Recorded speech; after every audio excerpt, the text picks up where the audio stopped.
പലർക്കും സംശയമുള്ള രണ്ട് വേർഡ്സുകളാണ് ബൈ മൈസെൽഫ് അതുപോലെ തന്നെ മൈസെൽഫ്. ഉദാഹരണം പറയാണ്, I can do it by myself. എനിക്കിത് സ്വന്തം ചെയ്യാൻ കഴിയും എന്ന് വെച്ചാൽ ഒരാൾ ഒറ്റയ്ക്ക് ചെയ്യുമ്പോഴാണ് ബൈ മൈസെൽഫ് എന്ന് പറയാം. ആരുടെയും സഹായമില്ലാതെ, വിത്തൗട്ട് എനി ഹെൽപ്പ്, ആരുടെയും സഹായമില്ലാതെ ചെയ്യുമ്പോഴാണ് നമ്മൾ ബൈ മൈസെൽഫ് എന്ന് പറയാം.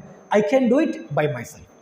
പക്ഷേ myself, I can do it myself, I can do it myself എന്ന് പറഞ്ഞു കഴിഞ്ഞാൽ ചെയ്ത പ്രവൃത്തിയുടെ കംപ്ലീറ്റ് ക്രെഡിറ്റും ഒരാൾക്കാണെങ്കിലും നമുക്കാണെങ്കിലും, പക്ഷെ ചെയ്തത് നമ്മുടെ സഹായത്തോടു കൂടിയാണ്.